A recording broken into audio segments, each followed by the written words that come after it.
As-tu déjà ressenti cette colère qui semble te ronger de l'intérieur? Ce nœud dans la poitrine après une dispute, cette sensation d'injustice qui ne quitte pas ton esprit. Tu revis la scène plusieurs fois, tu analyses chaque mot, chaque geste, comme si tu pouvais changer ce qui s'était déjà passé. Mais au bout du compte, celui qui en souffre réellement, c'est toi. Parce que la colère ne blesse pas celui qui t'a fait du mal. Elle t'épuise, elle te vole ta paix intérieure et elle consume ton énergie, alors que l'autre personne passe à autre chose, souvent sans même se rendre compte de ce qu'elle a provoqué en toi. Maintenant, imagine si tu pouvais te libérer de tout ça, si tu pouvais faire face à n'importe quelle situation sans te laisser emporter par la colère ou la frustration. C'est précisément ce que le stoïcisme enseigne. Le contrôle de tes émotions est entre tes mains. Personne ne peut te faire perdre ton sang-froid sans ta permission. Personne ne peut te blesser émotionnellement, à moins que tu ne le permettes. Tu as ce pouvoir. Il te suffit d'apprendre à l'utiliser. Aujourd'hui, je vais te montrer 8 leçons stoïciennes qui vont changer la façon dont tu gères la colère et les frustrations.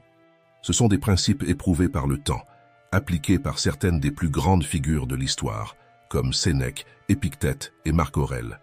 Et maintenant, tu peux les utiliser pour transformer ta vie. Mais comprends bien, cela ne signifie pas ignorer tes émotions ou faire semblant que tout va bien quand ce n'est pas le cas. Le secret n'est pas de refouler, c'est de maîtriser tes réactions. C'est cesser de laisser le contrôle de ton état émotionnel entre les mains des autres. Quand tu apprends à gouverner tes émotions, ce qui t'irritait auparavant perd son pouvoir sur toi. Pense à ce que ce serait de vivre avec légèreté. Les critiques ne t'affecteraient plus. Les provocations perdraient leur effet. Les erreurs des autres n'auraient non plus la force de gâcher ta journée. Cette tranquillité n'est pas un rêve lointain. C'est quelque chose que tu peux construire avec de la pratique et de l'intention. Alors, reste avec moi jusqu'à la fin, car chacune de ces 8 leçons agit comme un bouclier mental, protégeant ta paix intérieure et te rendant émotionnellement inébranlable. Passons directement à la première leçon. Et si tu es nouveau ici, abonne-toi maintenant et active les notifications pour continuer à recevoir du contenu qui t'aidera à vivre avec plus d'équilibre, de force et de sagesse. Leçon 1. Le pouvoir de choisir la paix. Avez-vous déjà perdu patience et juste après, réalisé que cela n'en valait pas la peine? Vous êtes-vous déjà surpris à ressasser quelque chose qui vous a agacé, portant ce poids toute la journée? La vérité est simple, la colère n'est pas inévitable, c'est un choix. Et plus tôt vous apprendrez à la maîtriser, plus vous deviendrez fort et inébranlable. Imaginez la scène. Vous conduisez tranquillement et soudain quelqu'un vous coupe la route sans mettre son clignotant. Votre cœur s'accélère, le sang bout, et votre premier réflexe est de klaxonner, d'insulter ou même d'accélérer pour rendre l'appareil. Mais avant de réagir, prenez une grande inspiration et demandez-vous « Cela vaut-il vraiment la peine de perdre ma paix pour ça ?» Combien de fois vous êtes-vous déjà stressé pour quelque chose de mineur, disputé pour une broutille ou gardé de la rancune pour des situations qui, au final, n'ont rien changé dans votre vie? Si vous aviez simplement laissé passer, rien n'aurait changé, sauf votre état émotionnel, qui serait resté intact. La prochaine fois que vous sentez la colère monter, faites un test simple. Comptez jusqu'à 3 avant de réagir. Demandez-vous, est-ce que cela va vraiment améliorer ma vie? Si la réponse est non, pourquoi gaspiller votre énergie pour quelque chose qui ne fait que vous épuiser? Laisser passer n'est pas un signe de faiblesse, c'est une forme d'intelligence émotionnelle. Peut-être que la personne qui vous a coupé la route était distraite ou pressée. Peut-être qu'elle ne s'en est même pas rendue compte. Vous n'avez pas besoin de porter cette frustration toute la journée. Choisir d'ignorer est un acte de force, non de faiblesse. Sénèque disait « Ce ne sont pas les choses qui nous troublent, mais l'interprétation que nous en faisons. » Qu'est-ce que cela signifie? Si quelqu'un vous critique, vous avez 2 options. Interpréter cela comme une attaque et réagir impulsivement, ou le voir comme une opportunité d'apprentissage et passer à autre chose. Le choix vous appartient. La prochaine fois que quelqu'un vous dit quelque chose qui vous dérange, respirez. Si c'est une critique vide de sens, ignorez-la. Si c'est un commentaire constructif, absorbez ce qui est utile et laissez le reste de côté.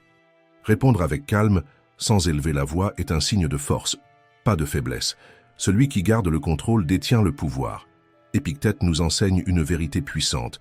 Si quelqu'un essaie de vous provoquer et que vous ne réagissez pas, Le problème vient de lui, pas de vous. Quand quelqu'un cherche à vous énerver, il s'attend à ce que vous perdiez le contrôle. Mais si vous restez calme, la provocation perd son effet. Le silence est une arme puissante. Il désarme toute tentative de conflit. Quand vous maintenez votre sérénité, l'autre personne réalise qu'elle n'a aucun pouvoir sur vous, et c'est l'un des plus grands actes de force que vous puissiez montrer. Marc Aurèle avait une pratique puissante pour garder son calme. Chaque matin, il se rappelait qu'il rencontrerait au cours de la journée des personnes grossières, ingrates et injustes. Cela lui permettait, lorsque la grossièreté survenait, de ne pas être surpris, et surtout, de ne pas s'irriter. Vous pouvez faire la même chose. Avant de quitter la maison, dites-vous « Aujourd'hui, je pourrais faire face à des défis, mais je ne vais pas les laisser m'atteindre. » Vous ne pouvez pas contrôler ce qui arrive, mais vous pouvez contrôler votre réaction. La colère sera toujours un choix, mais vous pouvez choisir une autre voie. Vous pouvez être plus fort que les provocations, plus sage que les offenses, plus intelligent que les insultes. La prochaine fois que la colère essaie de s'emparer de vous, répétez mentalement « Cela ne me contrôle pas, je choisis la paix ». La véritable force ne réside pas dans la réaction, elle réside dans le courage de ne pas réagir. Choisissez la paix non pas parce que c'est facile, mais parce que c'est le chemin le plus intelligent et le plus libérateur. Leçon 2. Ne laissez personne avoir du pouvoir sur vos émotions. Avez-vous déjà vu votre journée gâchée par un commentaire? Ce commentaire sarcastique qui vous prend par surprise, qui vous fait bouillir le sang et vous donne envie de répondre sur le même ton? Si cela vous est déjà arrivé, c'est parce que, sans vous en rendre compte, vous avez donné à cette personne le pouvoir de contrôler vos émotions. Mais si je vous disais que vous pouvez reprendre ce contrôle, que personne ne peut déterminer ce que vous ressentez, à moins que vous ne le permettiez, imaginez que vous êtes au travail et qu'un collègue fasse une remarque ironique à propos de quelque chose que vous avez fait. La colère commence à monter, votre corps se tend et l'envie de répliquer devient presque irrésistible. Mais avant de réagir, demandez-vous « Ce commentaire définit-il qui je suis ?» Si la réponse est non, pourquoi donneriez-vous à cette personne le pouvoir de vous énerver? Vous avez le contrôle sur la manière dont vous réagissez. Si quelque chose ne mérite pas votre énergie, ignorez-le. Si vous devez répondre, faites-le avec calme et fermeté, sans ouvrir la porte au conflit. Lorsque vous choisissez comment réagir, au lieu d'agir par impulsion, vous reprenez le contrôle de vous-même, et ce contrôle est libérateur. Pensez maintenant à une autre situation. Vous êtes au volant, et quelqu'un vous coupe la route de manière imprudente. Votre premier réflexe est de klaxonner, d'insulter, de réagir. Mais est-ce que cela va changer quelque chose? Probablement pas.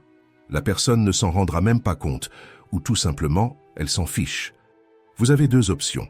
Laissez l'irritation gâcher votre humeur ou décider que cette situation ne mérite pas votre attention. Le pouvoir est entre vos mains. Utilisez-le avec sagesse. Chaque fois que vous ressentez de la colère ou de la frustration, posez-vous la question « Ai-je vraiment envie de donner à cette personne le pouvoir de gâcher ma journée ?» Ou « Qu'est-ce que je gagne à réagir avec colère ?» Lorsque vous commencez à vous poser ces questions, vous réalisez que la majorité des irritations quotidiennes n'ont de pouvoir sur vous que parce que vous l'avez permis. Épictète disait « Ce ne sont pas les événements extérieurs qui nous troublent, mais la manière dont nous les interprétons. Ce n'est pas ce qui se passe autour de vous qui définit vos émotions. C'est la façon dont vous choisissez de les interpréter et d'y réagir. Si quelqu'un vous critique injustement, vous avez deux choix, vous sentir offensé ou simplement décider que cette opinion n'a aucune valeur. Quand vous arrêtez de vous en soucier, celui qui essaie de vous déstabiliser perd complètement son pouvoir sur vous. Le silence est souvent la meilleure réponse. Développer ce type de contrôle est un exercice quotidien. Faites la distinction entre ce que vous pouvez et ce que vous ne pouvez pas contrôler. Vos actions, vos paroles et vos choix sont sous votre contrôle. Mais le comportement des autres, c'est leur problème, pas le vôtre. Si quelqu'un agit de manière grossière ou injuste, c'est une question qui concerne cette personne, pas vous. Et quand vous refusez de vous laisser affecter, cette personne perd toute influence sur vous. En fin de compte, tout se résume à un principe simple. Personne ne peut vous faire ressentir quoi que ce soit sans votre permission. Si vous voulez être véritablement libre, arrêtez de donner aux autres le pouvoir sur vos émotions. Le contrôle est entre vos mains. Prenez-en possession. Leçon 3. Arrêtez de réagir et commencez à contrôler. Avez-vous déjà perdu le contrôle dans un moment de colère, pour ensuite le regretter? Avez-vous déjà dit ou fait quelque chose que vous n'auriez pas dû parce que vous étiez submergé par l'émotion? Si cela vous est déjà arrivé, vous savez à quel point cela peut peser lourd. Mais voici la bonne nouvelle, vous n'avez pas besoin d'être l'esclave de vos émotions. Vous pouvez apprendre à les contrôler avant qu'elles ne prennent le contrôle de votre vie. Pensez à une dispute animée. Quelqu'un vous provoque, votre cœur s'accélère, votre visage s'échauffe, et les mots tranchants sont prêts à jaillir. Tout en vous hurle de riposter. Mais avant d'exploser, demandez-vous, cela va-t-il améliorer ma vie ou juste l'aggraver? Parce que, la plupart du temps, réagir à chaud ne fait qu'empirer la situation. Un mot impulsif peut ruiner une relation. Une attitude irréfléchie peut ternir votre réputation.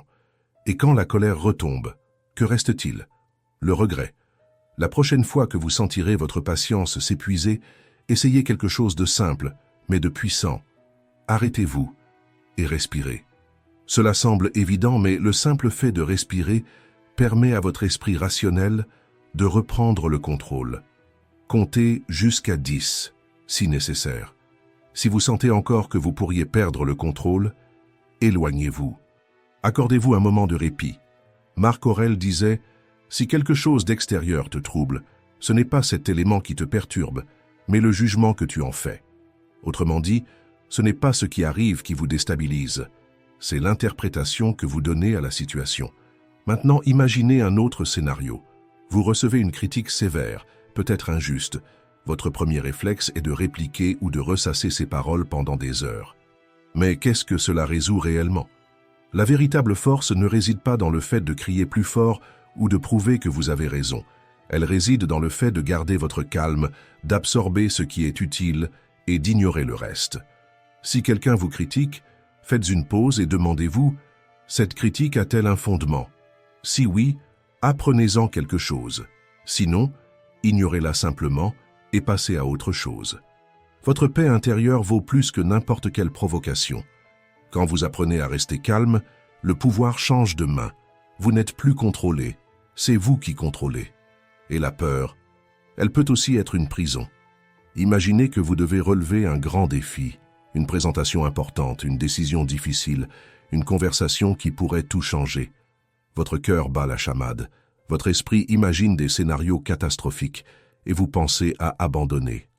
Mais la peur n'a de pouvoir que si vous lui laissez de la place. Le stoïcisme enseigne que le courage n'est pas l'absence de peur, c'est agir malgré elle. Quand la peur surgit, demandez-vous, quel est le pire qui puisse arriver? La plupart du temps, le pire scénario n'est pas aussi effrayant qu'il n'y paraît. Et même s'il l'est, vous trouverez un moyen de le surmonter. Épictète nous rappelle, les émotions ne sont pas nos ennemis. Mais si elles ne sont pas maîtrisées, elles peuvent faire de nous des esclaves. Ressentir de la colère, de la peur ou de la frustration est humain. Le problème commence lorsque ces émotions prennent le contrôle de votre vie. C'est comme confier le volant de votre voiture à quelqu'un qui ne sait pas conduire. C'est pourquoi vous devez pratiquer l'auto-observation. Chaque fois qu'une émotion forte surgit, ne réagissez pas sous l'impulsion. Au lieu de cela, observez, respirez. Demandez-vous, cela vaut-il la peine de donner du pouvoir à ce sentiment? Si la réponse est non, laissez simplement passer. La véritable force ne réside pas dans le fait de ne pas ressentir. Elle réside dans le fait de ressentir sans perdre le contrôle. Leçon 4. Libérez-vous des attentes. Avez-vous déjà ressenti de la frustration parce que vous espériez que quelqu'un agisse d'une certaine manière, mais cette personne a fait exactement le contraire? Ou ressenti de la colère parce qu'un plan qui semblait parfait s'est soudainement effondré? Cela arrive parce que vous vous attendez à ce que le monde suive vos règles internes, mais le monde ne fonctionne pas ainsi, et accepter cette réalité pourrait être la clé pour trouver la paix. L'erreur réside dans le fait de croire que les autres agiront comme vous agiriez. Imaginez que vous ayez consacré du temps et de l'effort pour aider un collègue de travail. Mais au moment où vous avez eu besoin d'aide, cette personne vous a simplement ignoré. La réaction immédiate est l'indignation.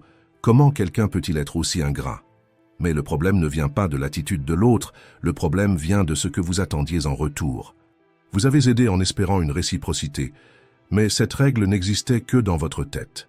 Si vous faites quelque chose pour quelqu'un, faites-le parce que vous le voulez vraiment, pas parce que vous attendez quelque chose en retour. Si la personne vous rend l'appareil, c'est parfait. Si elle ne le fait pas, vous ne vous sentirez pas trompé. Ce simple changement de mentalité permet d'éviter les ressentiments et les déceptions. Maintenant, pensez à la circulation. Vous respectez les règles, vous signalez vos manœuvres, vous conduisez avec responsabilité. Mais un jour, quelqu'un ignore toutes ces règles et provoque presque un accident. Votre première réaction est « les gens devraient respecter les règles ». Oui, ils devraient. Mais ils ne le feront pas toujours. Si vous partez de chez vous en pensant que tout le monde sera responsable, vous serez agacé à chaque erreur que vous rencontrerez. Mais si vous savez déjà que certains conducteurs seront imprudents, vous serez préparé. Et quand vous êtes préparé, rien ne vous surprend. Vous pouvez conduire avec vigilance, éviter les risques inutiles et surtout, ne pas laisser l'imprudence des autres voler votre paix intérieure. Marc Aurèle faisait un exercice mental tous les jours. Il se disait à lui-même en se réveillant « Aujourd'hui, je rencontrerai des personnes ingrates, égoïstes et malhonnêtes. » Il ne faisait pas cela pour devenir cynique ou amer, mais pour ne pas être pris au dépourvu. Quand il rencontrait quelqu'un qui agissait de manière injuste, cela ne l'ébranlait pas, parce qu'il s'y attendait déjà. Vous pouvez faire la même chose. Avant de commencer votre journée, dites-vous « Aujourd'hui, je pourrais faire face à des retards, des critiques, des malentendus et des injustices, mais rien de tout cela ne me déstabilisera. » Lorsque ces situations surviendront, et elles surviendront, vous ne vous sentirez pas anéanti, parce que vous y serez préparé. Vous ne pouvez pas contrôler les autres, mais vous pouvez contrôler la façon dont vous réagissez à eux. Imaginez que vous ayez toujours traité une personne avec respect, mais qu'elle vous ait déçu, vous ait dit quelque chose de blessant ou se soit simplement éloigné sans explication. Votre premier réflexe est de penser « mais je ne méritais pas ça ». Sauf que les gens ne suivent pas vos règles internes. Ils agissent en fonction de leurs propres motivations, valeurs et intérêts, pas en fonction de ce que vous attendez d'eux. Accepter cela ne signifie pas tolérer n'importe quel comportement. Mais au lieu de vous demander « pourquoi cette personne m'a-t-elle fait cela ?», demandez-vous « qu'est-ce que cela m'enseigne sur cette personne ?» Vous pouvez choisir de garder cette personne dans votre vie ou non. Mais ce que vous ne pouvez pas faire, c'est exiger qu'elle corresponde à votre idée du bien ou du mal. Les attentes créent de la souffrance. La préparation apporte la paix. Si vous sortez de chez vous en attendant que la circulation soit fluide, vous serez frustré à chaque embouteillage. Si vous attendez des autres qu'ils soient toujours justes, vous serez déçu à chaque trahison. Mais si vous vous préparez à rencontrer des difficultés, sans résistance, sans indignation, vous deviendrez émotionnellement inébranlable. Vous n'avez pas à tout accepter. Vous devez simplement arrêter d'espérer que le monde fonctionne comme vous le souhaitez. Plus tôt vous comprendrez cela, moins vous perdrez de temps avec des frustrations inutiles, et plus libre vous serez. Leçon 5. Arrêtez de gaspiller votre énergie avec des choses insignifiantes. Avez-vous déjà perdu une journée entière à ruminer un commentaire stupide que quelqu'un a fait? Vous êtes-vous déjà senti irrité par quelque chose de mineur et, à la fin de la journée, avez-vous réalisé que vous aviez gaspillé votre énergie pour quelque chose qui n'en valait pas la peine? Si oui, vous n'êtes pas seul. La vérité est simple mais puissante. La vie est trop courte pour gaspiller de l'énergie sur de petites irritations. Pensez à la façon dont vous commencez votre journée. Vous vous réveillez en forme, vous prenez un café tranquillement, vous respirez profondément et vous avez le sentiment que tout est à sa place. Mais, sur le chemin du travail, quelqu'un vous coupe la route.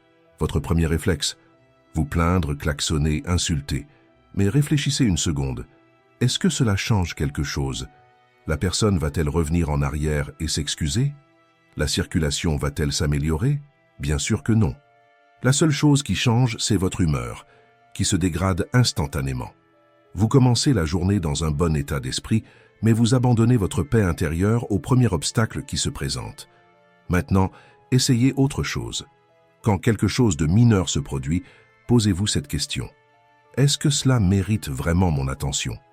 La plupart du temps, la réponse sera non. Et savez-vous ce qui se passe quand vous choisissez d'ignorer? Vous gardez le contrôle. Vous économisez votre énergie mentale. Vous préservez votre paix intérieure. Au travail, la logique est la même. Vous êtes concentré et quelqu'un vous interrompt avec une question sans importance. Ou bien, votre patron arrive avec une demande de dernière minute. L'irritation monte automatiquement, mais avant de réagir, faites une pause. Est-ce que le stress va résoudre la situation? Si ce n'est pas le cas, passez à autre chose. Si vous pouvez résoudre rapidement le problème, faites-le. Si ce n'est pas possible, acceptez-le et continuez. Comme le disait Marc Aurèle, si c'est entre vos mains, résolvez-le. Si ce ne l'est pas, ne vous en inquiétez pas. Et sur les réseaux sociaux, combien de fois vous êtes-vous surpris à discuter avec quelqu'un à propos d'un commentaire insignifiant? Maintenant, posez-vous cette question. Dans une semaine, est-ce que cela aura encore de l'importance? Si la réponse est non, alors pourquoi perdre votre temps avec ça? Comme le mettait en garde Sénèque, nous passons une grande partie de notre vie à nous soucier de petites choses. Lorsque vous choisissez d'ignorer ce qui n'a pas d'importance, vous reprenez le contrôle de votre esprit. Chaque minute que vous perdez à vous stresser pour des futilités est une minute de moins de bonheur et de productivité. La prochaine fois que quelque chose vous dérange, appliquez la technique du zoom arrière. Imaginez-vous dans un an, repensant à cette situation. Est-ce que cela aura encore de l'importance? Si ce n'est pas le cas, laissez tomber. Adopter cet état d'esprit ne signifie pas tout accepter passivement. Cela signifie choisir vos combats. Vous pouvez réagir à tout ou vous pouvez choisir de vous concentrer sur ce qui fait vraiment une différence dans votre vie. Être fort, ce n'est pas réagir à tout. C'est avoir le courage d'ignorer ce qui n'a pas d'importance. Leçon 6. Comment désamorcer les provocations sans dire un mot? Vous êtes-vous déjà retrouvé dans une discussion qui semblait interminable? Ce type de conversation où, quoi que vous disiez, l'autre personne refuse tout simplement d'écouter. C'est frustrant, épuisant, et pire encore, cela vous vole votre énergie. Mais voici la vérité. Tout ne mérite pas une réponse. Parfois, le silence est la meilleure arme que vous puissiez utiliser. Le silence n'est pas une faiblesse, c'est de l'intelligence émotionnelle. Lorsque vous choisissez de ne pas répondre, vous dites, sans un mot, que cette provocation n'a aucun pouvoir sur vous. Répondre à tout, c'est comme essayer d'éteindre un incendie avec de l'essence. Vous ne faites qu'alimenter le feu. Mais quand vous vous taisez, vous privez la situation de son combustible. Imaginez qu'un collègue de travail vous lance une provocation déguisée en commentaire. « Alors, tu n'as pas encore fini ça. Tu es lent, hein ?» L'impulsion initiale est de répliquer, de vous justifier, ou même de lui rendre l'appareil. Mais qu'est-ce que cela résoudrait? Rien. Si vous répondez, vous entrez dans son jeu, et son jeu, c'est de vous faire perdre votre calme. En revanche, si vous vous contentez de sourire légèrement et de continuer ce que vous faisiez, la provocation perd toute sa force. Il n'obtient pas ce qu'il voulait, et le jeu s'arrête là. Le silence déstabilise. Il crée un vide que l'autre personne se sent obligée de combler. Et cet inconfort est plus puissant que n'importe quel argument. Celui qui provoque cherche une réaction. Quand vous refusez de lui donner cette réaction, vous brisez le cercle. Vous montrez que vous êtes plus grand que cette situation. C'est la différence entre agir sous le coup de l'impulsion et agir avec intelligence. Épictète a dit « Si quelqu'un t'insulte et que tu ne te sens pas offensé, alors c'est lui-même qui l'a insulté. » La provocation n'a de pouvoir sur vous que si vous la laissez en avoir. Si quelqu'un essaie de vous offenser et que vous ne réagissez pas, l'offense retourne à celui qui l'a émise. Ce n'est pas vous qui ressentez la frustration, c'est celui qui a tenté de vous atteindre sans succès. Cela vaut pour toutes les situations. Des critiques injustes, laissez les faits parler d'eux-mêmes. Des commentaires sarcastiques, laissez le silence montrer que vous ne vous en souciez pas. Des attaques émotionnelles, si vous ne réagissez pas, l'autre perd le contrôle. L'offense ne blesse que si vous lui accordez de l'importance. Combien de fois avez-vous vu des discussions interminables sur les réseaux sociaux? Des commentaires agressifs, des débats qui ne mènent nulle part, et vous êtes-vous déjà demandé « Cette discussion va-t-elle changer quelque chose dans ma vie ?» Si la réponse est non, alors ignorez-la tout simplement. Le silence dérange plus que n'importe quelle réponse parce qu'il montre que l'opinion des autres ne vous atteint pas. Celui qui tente de vous provoquer attend une réaction. Lorsque vous refusez de la lui donner, vous lui retirez son pouvoir. Marc Aurèle a écrit « Si tu peux vivre en accord avec la nature, fais-le. Si ce n'est pas possible, passe à autre chose. » Autrement dit, si quelque chose ne contribue pas à votre paix ou à votre évolution, laissez tomber. Votre énergie est une ressource trop précieuse pour être gaspillée dans des discussions inutiles. Si quelqu'un vous critique en public, attendez. Regardez la personne pendant quelques secondes sans dire un mot. Ce silence crée un malaise qui renverse la situation. L'autre se sent exposé et vous conservez le contrôle. Une réponse calme ou aucune réponse transmet de la force. Lorsque vous ne réagissez pas, vous dites « je suis au-dessus de ça ». La véritable force ne réside pas dans le fait de répliquer ou de gagner une discussion. Elle réside dans le choix de ce qui mérite votre attention. Quand vous restez calme face à une provocation, vous montrez que personne n'a de pouvoir sur votre état émotionnel à part vous-même. Ignorer est un acte de puissance, parce que parfois, le plus grand signe de force réside dans ce que vous choisissez de ne pas dire. Leçon 7. Concentrez-vous sur ce qui est sous votre contrôle et retrouvez votre paix.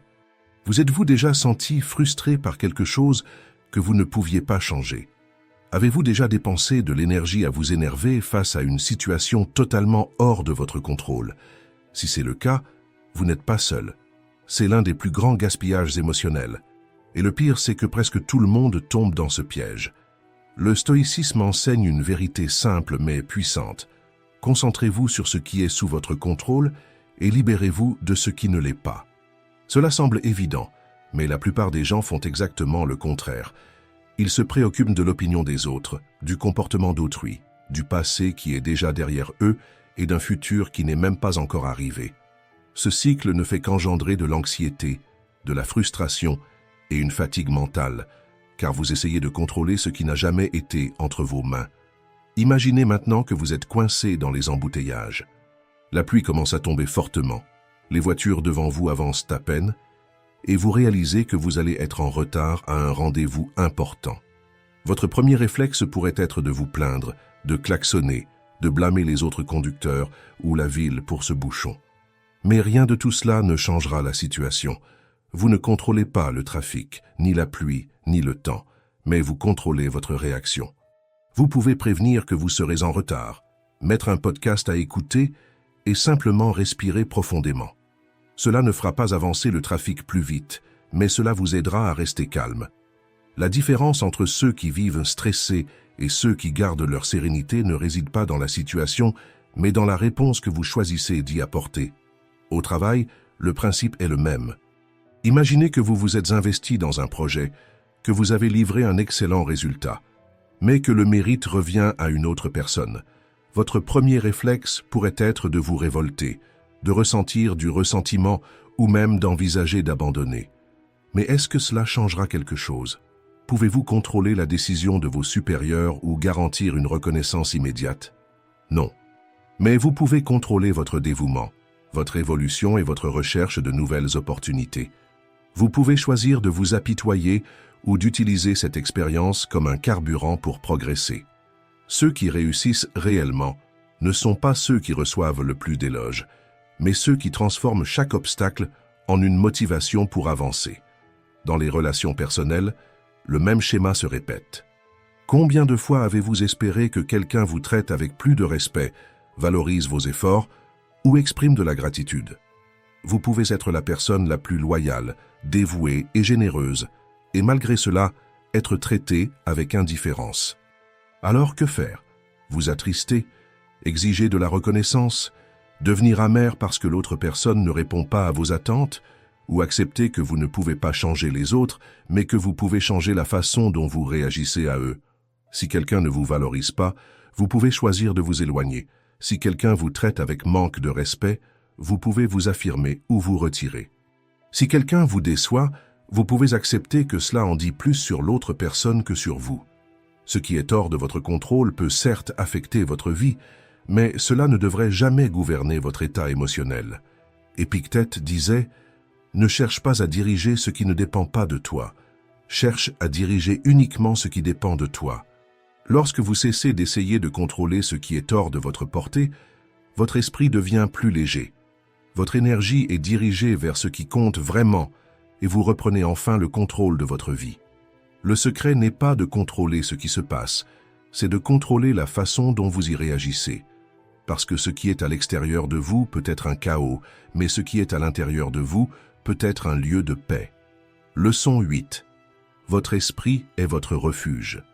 Marc Aurèle a écrit dans ses Pensées pour moi-même: « Les gens cherchent des refuges pour eux-mêmes à la campagne, au bord de la mer ou dans les montagnes.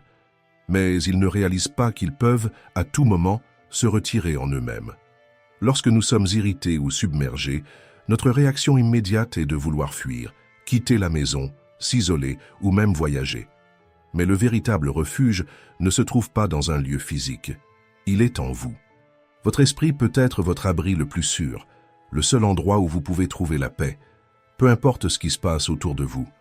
Marc Aurèle nous enseigne que, tandis que la majorité des gens cherchent du répit dans des distractions extérieures, le véritable équilibre vient de l'intérieur. Vous pouvez être entouré de chaos, mais si votre esprit est en paix, rien ne pourra vous déstabiliser. Pensez à quelqu'un qui parvient à rester calme en pleine crise. Tandis que tout le monde autour perd son sang-froid, cette personne reste centrée, agissant avec clarté et confiance. Ce n'est pas de la chance, c'est la maîtrise de soi. Lorsque vous contrôlez vos pensées et vos émotions, vous n'avez pas besoin d'un environnement calme pour vous sentir en paix. La paix est déjà en vous, mais cela demande de la pratique. Réagir impulsivement est facile. Respirer profondément, maîtriser ses émotions et choisir une réponse rationnelle est le véritable défi. Quand quelque chose vous irrite, avant de réagir, tournez-vous vers l'intérieur. Trouvez cet espace de silence dans votre esprit, le point d'équilibre que personne ne peut toucher. Si vous maîtrisez votre esprit, vous maîtrisez la situation. Une critique cesse d'être une offense personnelle, elle devient simplement une opinion. Un échec cesse d'être une catastrophe, il devient une occasion d'apprendre. Une situation difficile cesse d'être un fardeau, elle devient un entraînement pour renforcer votre résilience. Marc Aurèle savait que la véritable force vient de l'intérieur. Lorsque vous cessez de chercher la stabilité dans des facteurs extérieurs et que vous apprenez à trouver l'équilibre dans votre propre esprit, rien ne peut vous ébranler. Ce qui vous entoure peut s'effondrer, mais ce qui est en vous reste solide. Respirez, calmez votre esprit. Votre refuge est toujours avec vous. Et plus vous apprendrez à le contrôler, plus vous serez inébranlable. Si vous êtes arrivé jusqu'ici, commentez. Courage stoïcien. Et merci d'avoir regardé.